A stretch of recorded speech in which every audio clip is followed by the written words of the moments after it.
रस्त्यावरती असलेल्या खड्ड्यांमुळे अपघात होण्याचं कळतंय. माझ्यासमोर तुम्ही बघू शकता, आपण ठाण्यातील तीनाथ नाका परिसरात आहोत. तीनाथ नाक्याहून आपण थेट आता हा मार्ग डायरेक्ट घोरबंदर रोड साठी जातो आणि हाच तिथला जो मार्ग आहे तो ईस्टर्न एक्सप्रेस वेला जॉईन होतो. म्हणजे इथून थेट मुंबईपर्यंत जाण्याचा मार्ग आहे. ठाण्यातून असेल, बदलापूर असेल, तो इतर ठिकाणाहून इथून थेटपणे म्हणजे बाजूच्या तुम्ही गाडी बघताय, तिथून थेट तुम्ही मुलुंडच्या दिशेने मुलुंड असेल मुंबईच्या दिशेने जाता आणि इथून बदलापूर या मार्गिकेकडे किंवा इतर कुठल्या ठिकाणी जाण्यासाठीचा हा मुख्य मार्ग आहे. हा मुख्य मार्ग असून देखील तुम्ही ठाण्यातल्या रस्त्याची अक्षरशः दुरवस्था बघा, काय प्रकारची दुरवस्था आहे.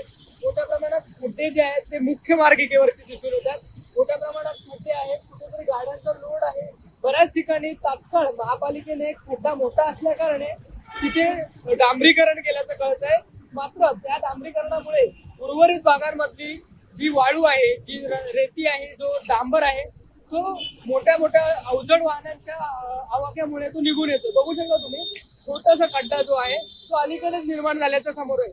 त्याचप्रमाणे त्याच्या पाठी जो मोठी डांबरीकरण केलेली जी जागा आहे त्याच्यामुळे त्याचा प्रभाव काहीसा त्या पुढच्या छोट्या खड्ड्यांवरती होता. तिथून रेती असेल, दगडी असेल, डांबर असेल, बजरी ज्याला म्हटलं जातं, ते सगळं निघतं आणि मुख्य मार्गिकेवरती मोठ्या प्रमाणात खड्डे निर्माण होतात. आता होतं काय, या मोठ्या खड्ड्यांमुळे मोठ्या प्रमाणात आता कुठेतरी अपघात देखील व्हायला लागले. अलीकडेच भिवंडीमध्ये एका स्त्रीचं अपघात झाल्याचं कळतं. मुख्य मार्गिकेवरतून खड्ड्यातून गाडी आदळल्यामुळे ती स्त्री दुसरीकडे पडली आणि तिचा अपघाती मृत्यू झाला. त्याचप्रमाणे दुर्दैवी मृत्यू जे आहेत ते महाराष्ट्र राज्यात मोठ्या प्रमाणात या खड्ड्यांमुळे होतात. मात्र पालिका प्रशासन असेल किंवा PWD असेल किंवा रस्ते रुंदीकरण जो प्रशासन आहे त्या विभागाकडून ह्या सगळ्या गोष्टींसाठी कुठली उपाययोजना केल्याचं समोर येत नाहीये.